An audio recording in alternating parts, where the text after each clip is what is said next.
Angkasa luar, ruang hampa tak bertepi, yang rahasianya masih tak terungkap oleh ilmu pengetahuan.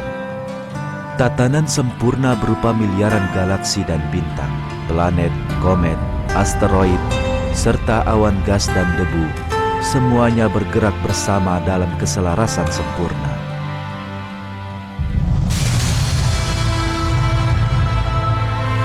Dan galaksi Bima Sakti, gugusan bintang raksasa yang di dalamnya terdapat tata surya kita. Akan segera kita amati tatanan maha luas ini dari satu ujung ke ujung lain. Perjalanan kita akan bermula dari planet terjauh dari matahari.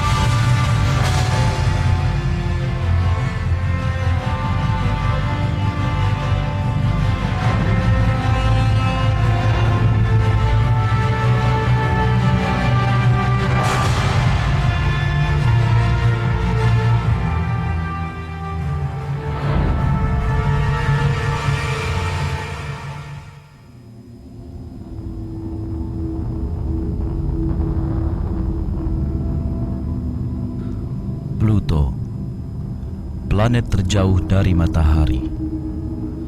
Hanya bebatuan dan udara yang amat dingin. Suhu permukaannya mencapai minus 238 derajat Celcius.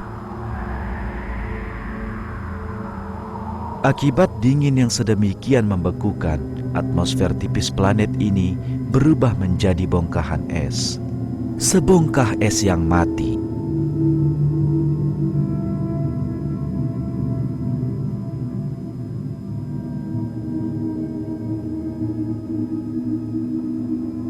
Neptunus, satu lagi planet beku dengan suhu permukaan minus 218 derajat Celcius. Atmosfernya yang terdiri atas hidrogen, helium, dan metana adalah beracun bagi kehidupan. Kandungan metana beracun yang tinggi menjadikan atmosfernya berwarna biru. Inilah dunia mematikan yang dipenuhi badai hebat berkecepatan 2000 km per jam.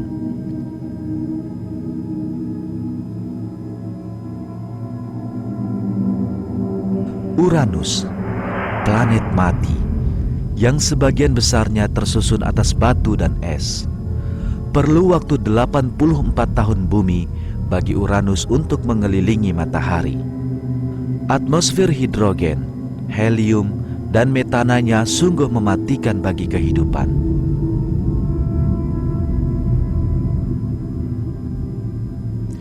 Saturnus, inilah planet terbesar kedua di tata surya. Saturnus dikenal karena susunan cincin yang mengitarinya. Cincin ini terdiri atas gas, bebatuan, dan es. Planetnya sendiri secara keseluruhan tersusun atas gas, 75% hidrogen dan 25% helium. Kerapatannya lebih rendah dari air.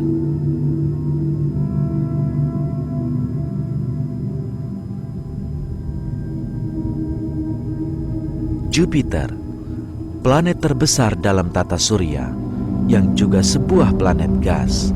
Besarnya 318 kali lipat dari bumi. Bintik merah besar ini adalah sebuah badai yang cukup untuk menelan dua planet bumi kita. Tak ada daratan pada permukaannya. Bersuhu dingin yang luar biasa, dan badai besar yang berlangsung ratusan tahun.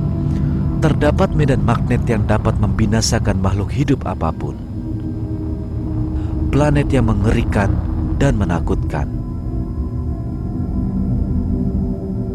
Bulan Jupiter, Io, diliputi oleh gunung.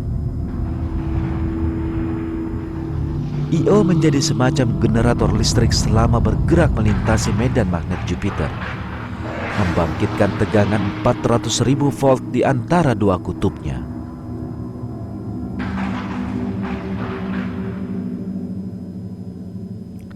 Mars, atmosfernya adalah campuran beracun dengan kandungan karbon dioksida tinggi.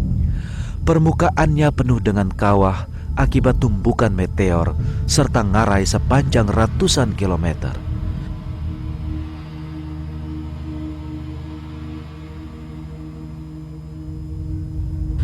bola batu merah yang diliputi angin kencang, dan badai pasir yang berlangsung berbulan-bulan. Venus tidak dingin membeku seperti planet lainnya. Venus adalah pemanggang raksasa dengan suhu membakar. Suhu permukaannya cukup untuk melelehkan timbal sekitar 450 derajat Celcius. Venus mempunyai atmosfer berat yang tersusun atas lapisan tebal karbon dioksida. Tekanan atmosfer planet ini setara dengan tekanan di bumi pada kedalaman 1 km di bawah laut. Atmosfernya diliputi lapisan-lapisan asam sulfat berketinggian ribuan meter. Karenanya, planet ini selalu diguyur hujan asam mematikan. Tak ada yang dapat hidup dengan atmosfer semacam itu.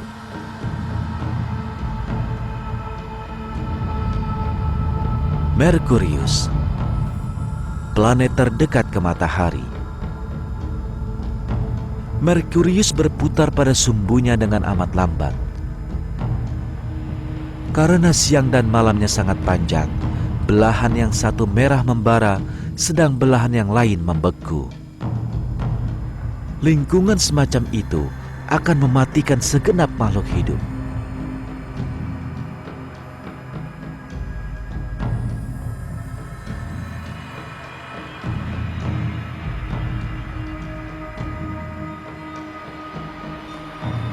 Sebagaimana perjalanan singkat ini telah memperlihatkan kepada kita, 8 dari 9 planet di tata surya kita dan seluruh 53 bulannya tidak mampu menyokong kehidupan.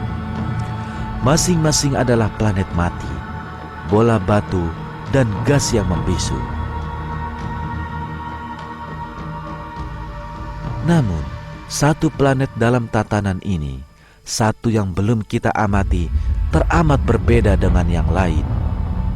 Ini karena semua sifatnya, dari atmosfer hingga susunan permukaannya, dari suhu hingga medan magnetnya, dan dari unsur pembentuk hingga jaraknya dari matahari, telah diciptakan secara terbaik untuk menopang kehidupan.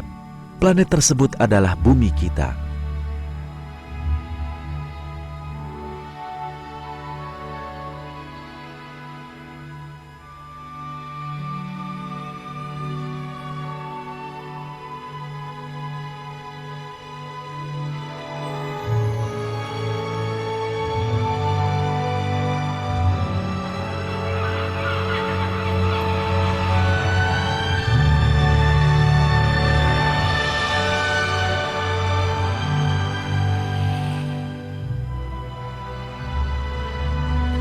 Tidak seperti tetangganya dalam tata surya, bumi adalah planet yang dipenuhi kehidupan.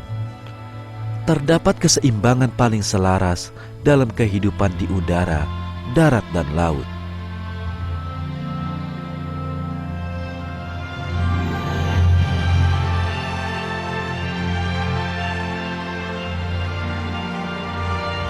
Jutaan binatang, tumbuhan, serangga, dan makhluk laut, semua dalam bentuk, warna, dan sifat yang berbeda, hidup bersama di planet istimewa ini.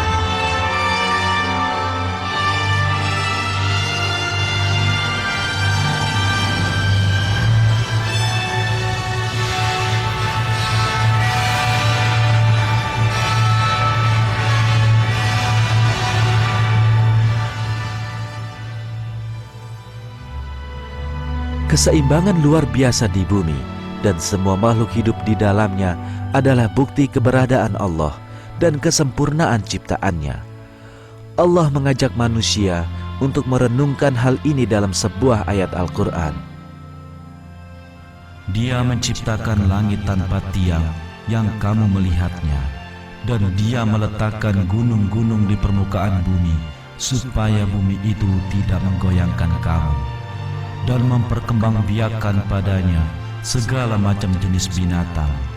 Dan kami turunkan air hujan dari langit, lalu kami tumbuhkan padanya segala macam tumbuh-tumbuhan yang baik. Inilah ciptaan Allah.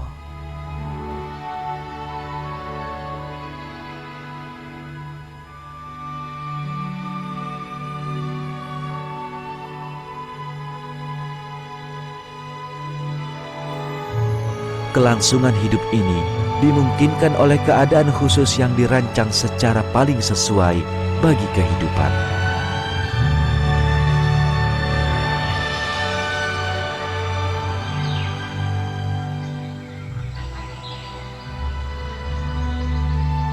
Bahkan perubahan terkecil terhadapnya dapat mengakibatkan bencana besar. Namun tanpa adanya campur tangan dari luar, bencana semacam itu takkan terjadi.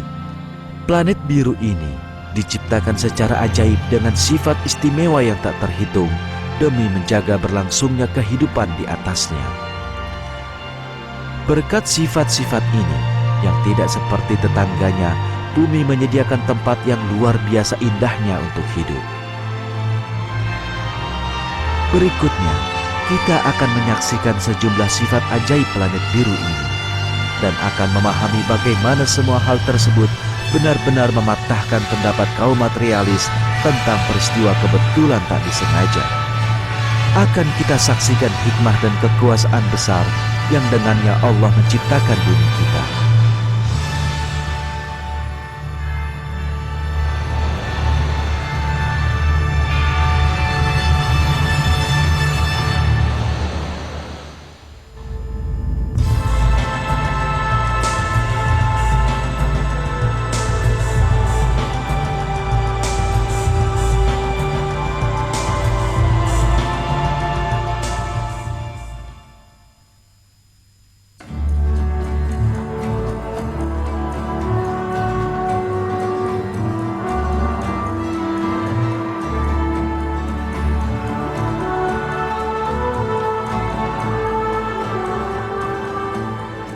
Suhu dan atmosfer adalah persyaratan penting pertama bagi kehidupan di bumi. Planet biru ini mempunyai suhu yang dapat dihuni sekaligus atmosfer yang dapat dihirup makhluk hidup.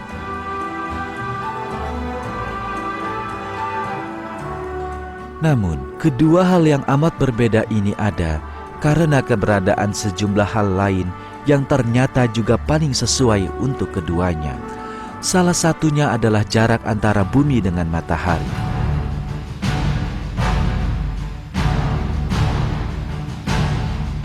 Bumi takkan menjadi rumah bagi kehidupan jika saja jaraknya dari matahari sedekat Venus atau sejauh Jupiter.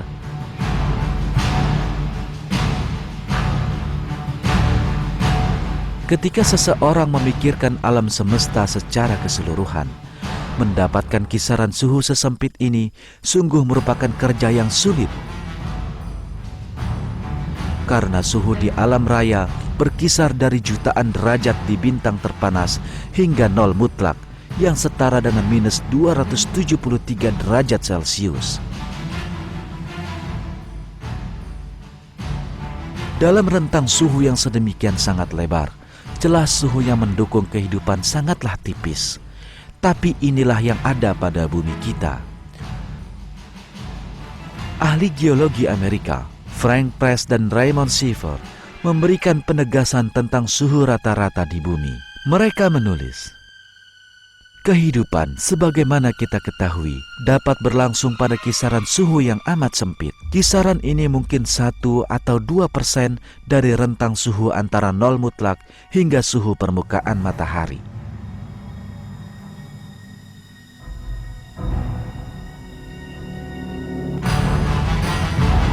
Besarnya kisaran suhu ini juga berkaitan dengan jumlah panas yang dipancarkan matahari serta jarak antara bumi dan matahari. Berdasarkan perhitungan, pengurangan 10% saja pancaran energi matahari akan berakibat tertutupnya permukaan bumi oleh lapisan es dengan ketebalan bermeter-meter. Sebaliknya, jika dinaikkan sedikit saja, semua makhluk hidup akan terpanggang dan mati.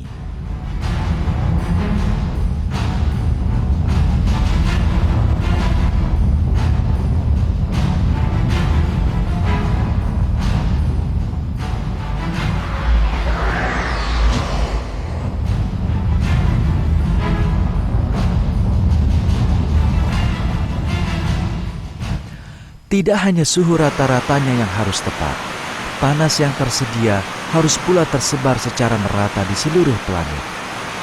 Sejumlah hal khusus telah ditetapkan untuk memastikan bahwa hal ini benar-benar terjadi. Sumbu bumi dimiringkan pada sudut 23 derajat 27 menit terhadap bidang orbit bumi mengelilingi matahari. Kemiringan ini mencegah pemanasan berlebihan pada atmosfer di daerah antara kutub dan khatulistiwa. Jika kemiringan ini tidak ada, kisaran suhu antara kutub dan khatulistiwa akan lebih besar dari yang sekarang, dan daerah hangat tidak lagi begitu hangat atau nyaman untuk dihuni.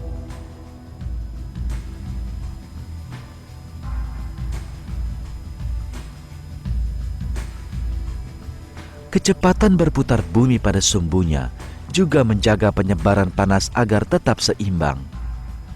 Bumi melakukan satu putaran penuh setiap 24 jam, sehingga menyebabkan pergantian siang dan malam yang cukup singkat. Karena singkat, perbedaan panas antara belahan yang terang dan belahan yang gelap dari planet ini juga tidak berlebihan.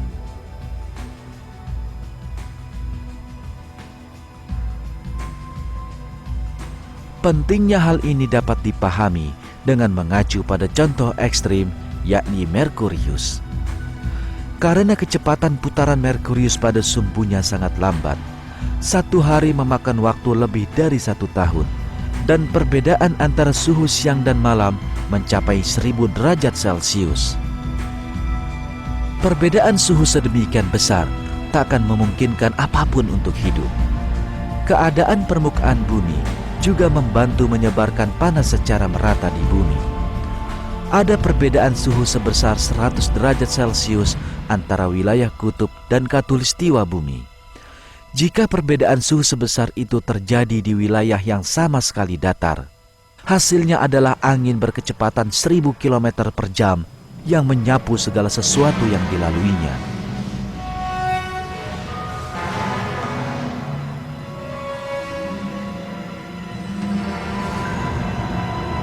Namun, bumi dipenuhi penghalang yang menahan pergerakan udara berskala besar yang dapat disebabkan oleh perbedaan panas sebesar itu. Penghalang tersebut adalah barisan pegunungan.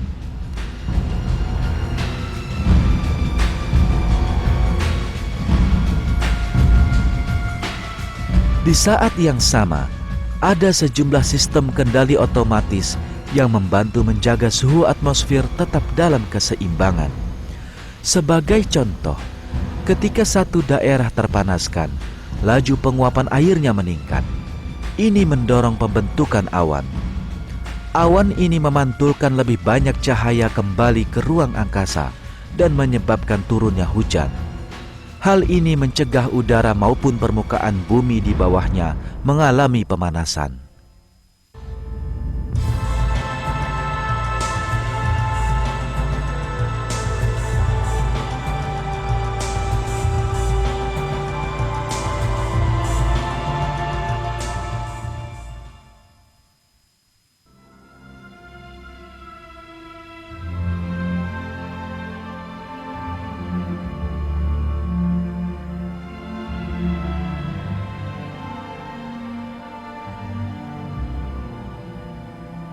Masa bumi tidak kurang pentingnya bagi kehidupan dibandingkan jaraknya dari matahari, kecepatan berputarnya, atau ciri permukaannya. Ketika mencermati planet-planet, kita dapati kisaran massa yang besar. Merkurius misalnya, ukurannya hanya 8% dari massa bumi, sementara Jupiter 318 kali lebih besar.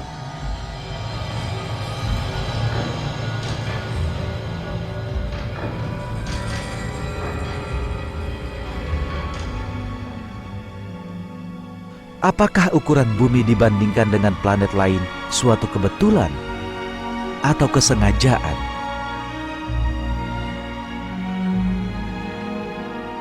Ketika mengamati ukuran bumi, kita akan dengan mudah melihat bahwa planet kita dirancang agar tepat seukurannya yang sekarang ini. Ahli geologi Amerika, Frank Press dan Raymond Schiffel mengulas betapa pasnya ukuran bumi.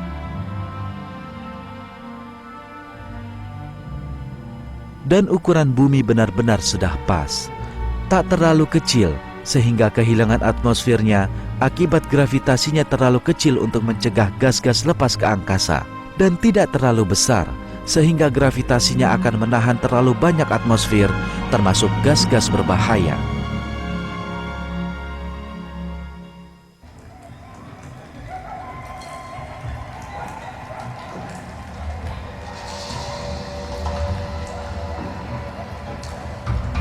Selain masanya, bagian dalam bumi juga dirancang khusus dan terdiri atas lapisan-lapisan dengan berbagai ciri yang mengelilingi intinya. Lapisan-lapisan ini selalu bergerak dan membentuk medan magnet istimewa. Selain menjadikan kita mampu menentukan arah dengan kompas, medan magnet ini juga dimanfaatkan burung migrasi untuk menentukan arah tujuannya. Lebih jauh lagi, medan magnet yang membentang hingga jauh di atas atmosfer ini juga membentuk sebuah perisai yang melindungi bumi dari bahaya yang mungkin datang dari angkasa luar. Kebanyakan dari sinar kosmik mematikan, dan meteor yang melintas di angkasa tidak mampu menembus perisai yang melingkupi bumi ini. Sebagian besar awan plasma yang terbentuk oleh ledakan di matahari dibelokkan oleh medan magnet ini. Sisanya, bagian sangat kecil dari setiap ledakan diarahkan ke wilayah kutub yang dari segi apapun tidak sesuai untuk kehidupan. Partikel-partikel yang menumbuk atmosfer di wilayah ini menghasilkan pertunjukan cahaya yang indah di langit.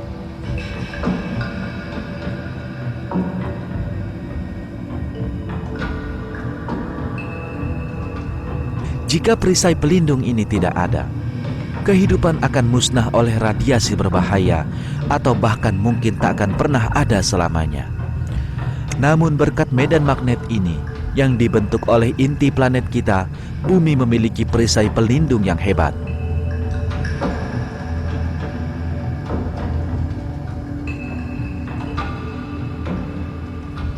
Allah telah mengingatkan manusia akan fakta ini dalam Al-Quran. Dan kami menjadikan langit itu sebagai atap yang terpelihara, sedang mereka berpaling dari segala tanda-tanda kekuasaan Allah yang terdapat padanya.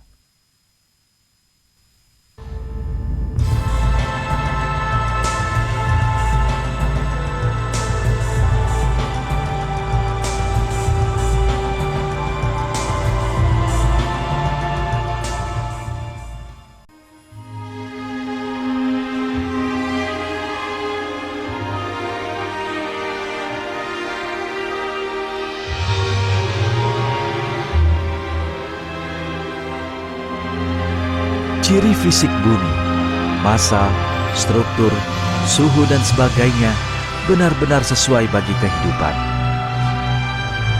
Namun, ciri semacam itu saja tidak cukup untuk memungkinkan berlangsungnya kehidupan di bumi. Penentu teramat penting lainnya adalah susunan atmosfer.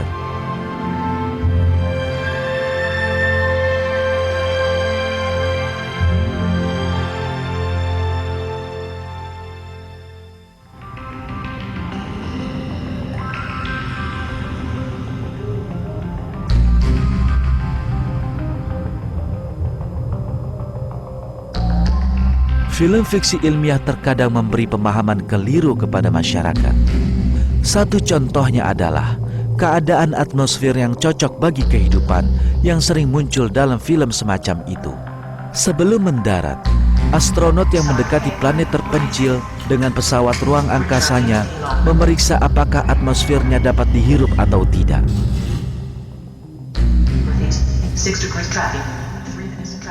Ketika komputer di pesawat melaporkan bahwa atmosfernya cocok, mereka tak memerlukan perlindungan lagi. Skenario ini mengesankan pada masyarakat bahwa manusia dapat dengan mudah dan acak menemukan atmosfer yang cocok. Jika kita menjelajahi alam semesta, kita akan menemukan hal ini tidaklah benar sama sekali. Kemungkinan planet lain memiliki atmosfer yang dapat kita hirup sungguh teramat kecil.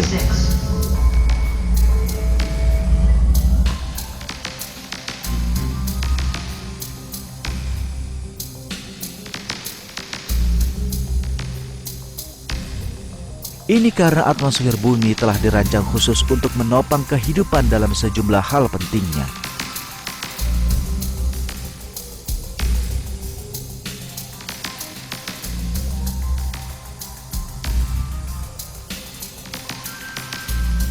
Bahkan sedikit saja keluar dari atmosfer, manusia tak akan mungkin hidup tanpa baju pelindung.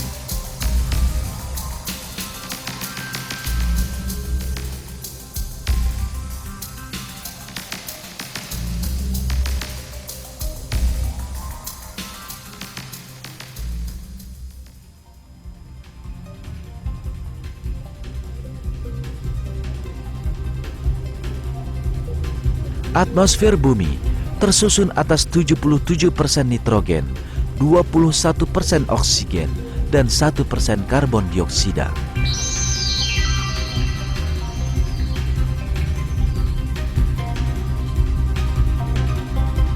Mari kita mulai dengan gas terpenting, yakni oksigen.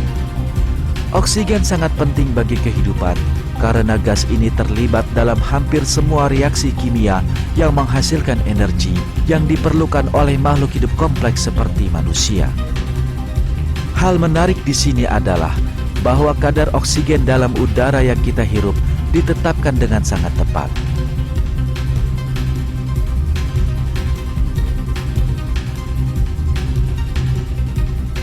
Dalam bukunya Nature's Destiny, How the Laws of Biology Reveal Purpose in the Universe, Profesor mikrobiologi terkenal Michael Denton menulis,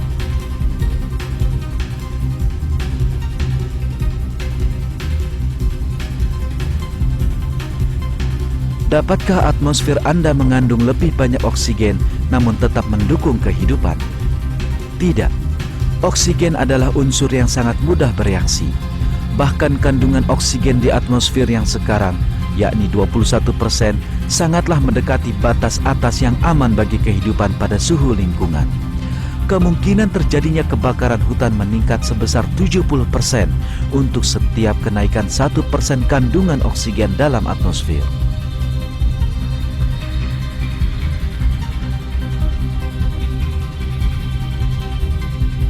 Kandungan oksigen di atmosfer yang berada tetap pada angka ini adalah hasil dari sistem daur ulang yang hebat.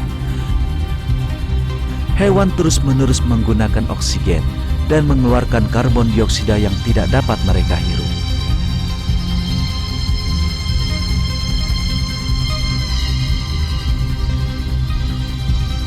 Tumbuhan malah melakukan hal sebaliknya, mengambil karbon dioksida yang mereka perlukan untuk hidup dan melepaskan oksigen. Demikianlah, kehidupan pun terus berlanjut. Tumbuhan membebaskan jutaan ton oksigen ke atmosfer setiap harinya.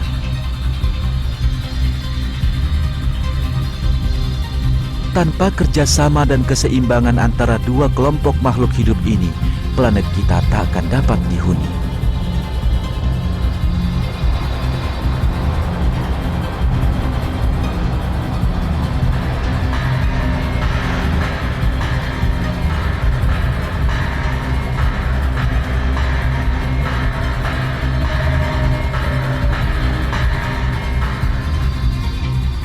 Misalnya, jika makhluk hidup hanya mengambil karbon dioksida dan mengeluarkan oksigen, maka atmosfer bumi akan lebih memudahkan terjadinya pembakaran daripada biasanya. Sehingga percikan api kecil saja mampu memicu kebakaran besar.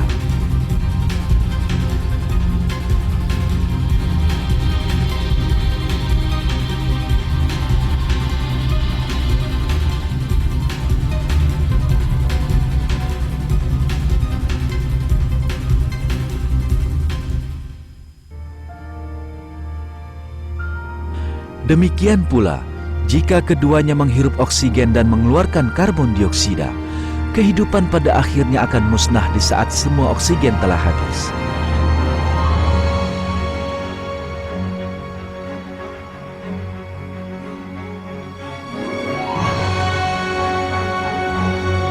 Namun, keseimbangan kehidupan telah ditetapkan dengan sempurna, sehingga oksigen di atmosfer selalu dalam kadarnya yang tepat bagi kehidupan. Keseimbangan yang dirancang tanpa cacat dan yang senantiasa tetap sempurna di setiap detiknya, sekali lagi memperlihatkan ilmu dan kekuasaan tak terbatas dari Penciptanya. Tuhan seluruh alam, Pencipta langit dan bumi ini adalah Allah yang Maha Kuasa. Allah mengajak manusia untuk merenungkan kebenaran ini dalam ayat Al-Quran. Tidakkah kamu perhatikan, sesungguhnya Allah telah menundukkan untuk kepentinganmu apa yang di langit dan apa yang di bumi, dan menyempurnakan untukmu nikmat-Nya lahir dan batin.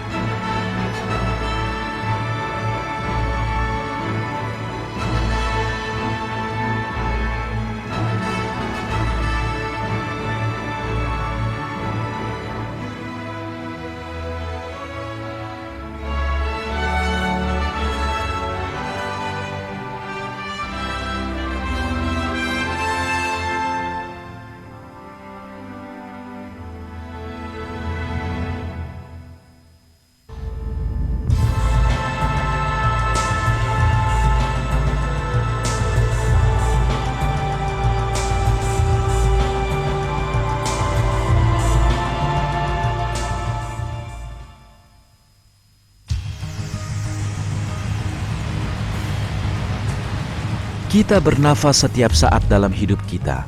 Kita terus-menerus menghirup dan mengeluarkan udara dari paru-paru kita.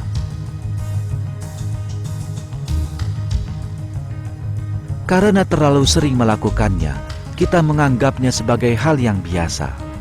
Nyatanya, pernafasan adalah sebuah proses rumit.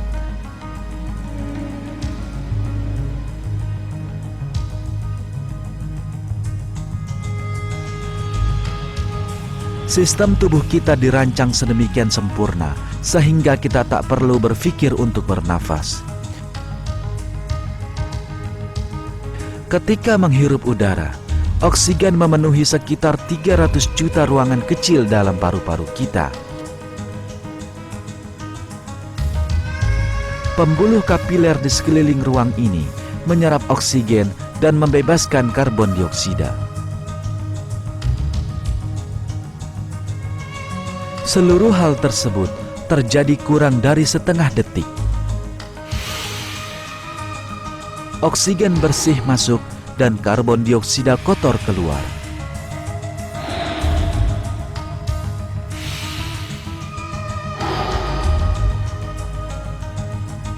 Alasan mengapa ada 300 juta ruang kecil dalam paru-paru adalah untuk memaksimalkan luas permukaan yang bersentuhan langsung dengan udara. Ada satu hal lagi yang perlu kita ingat. Ruangan dalam paru-paru dan pembuluh kapiler yang mengelilinginya dirancang sekecil dan sesempurna ini agar meningkatkan laju pertukaran oksigen dan karbon dioksida. Namun rancangan sempurna ini bergantung pada hal lain.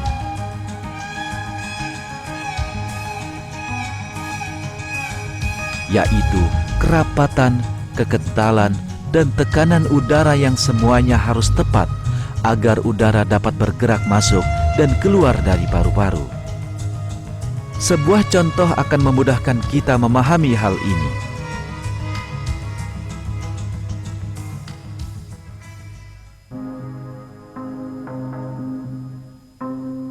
Sangatlah mudah untuk menyedot air dengan jarum suntik.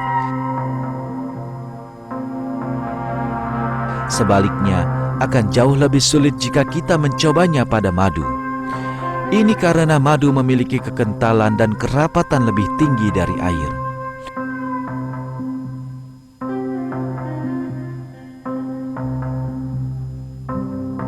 Jika kerapatan, kekentalan, dan tekanan udara lebih tinggi, bernafas akan sesulit menyedot madu ke dalam jarum suntik.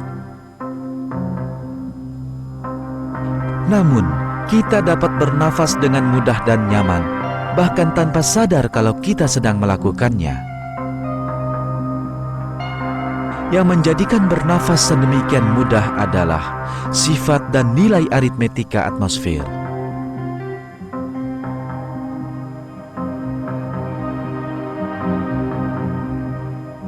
Ahli biologi molekuler, Profesor Michael Denton, membuat ulasan berikut ini.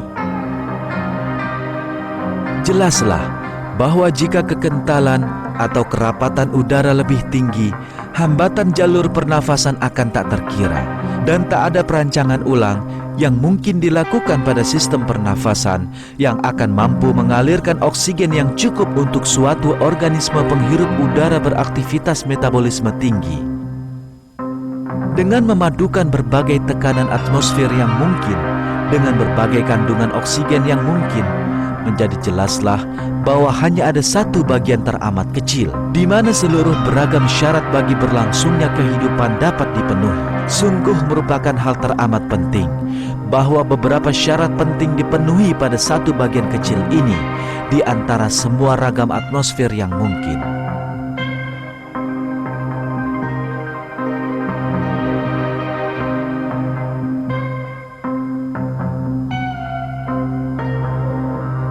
Nilai aritmatika atmosfer tidak hanya penting bagi kita untuk bernafas, namun juga penting bagi planet biru kita agar tetap biru.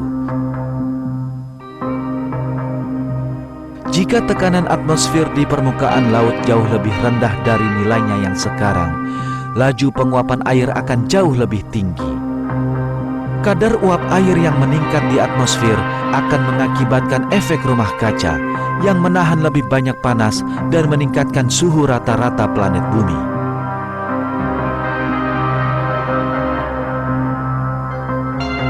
Di lain pihak, jika tekanan jauh lebih tinggi, laju penguapan air akan berkurang dan mengakibatkan sebagian besar planet ini menjadi gurun.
Contoh-contoh yang telah kita saksikan di sepanjang film ini menunjukkan bahwa bumi diciptakan secara khusus untuk kehidupan. Apa yang telah kami sampaikan sejauh ini hanyalah sekelumit dari keseimbangan luar biasa yang penting bagi kehidupan di bumi. Dengan meneliti bumi, kita dapat merinci semua sifat ajaib ini sebanyak yang kita mau. Ahli astronomi Amerika Hugh Gross telah membuat perinciannya sendiri dalam bukunya Pencipta dan Kosmos.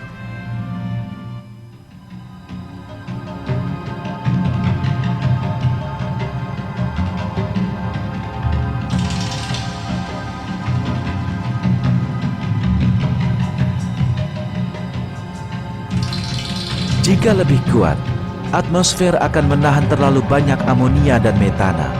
Jika lebih lemah, atmosfer planet ini akan kehilangan terlalu banyak air. Jika lebih tebal, terlalu banyak oksigen akan dipindahkan dari atmosfer ke kerak bumi. Jika lebih tipis, aktivitas gunung berapi dan gempa akan terlalu besar.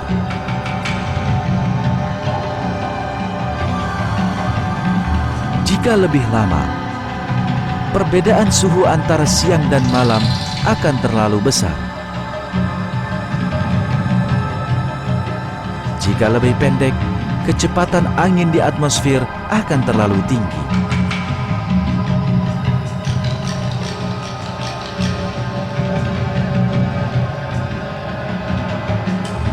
Jika lebih banyak, suhu permukaan bumi akan terlalu rendah.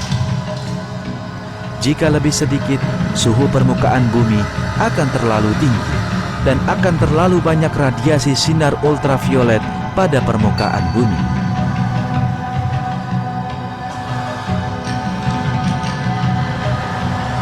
Jika lebih besar, terlalu banyak makhluk hidup yang musnah. Jika lebih kecil, zat-zat makanan di dasar lautan yang berasal dari aliran sungai tak akan terdaur ulang ke daratan melalui pengangkatan tektonik.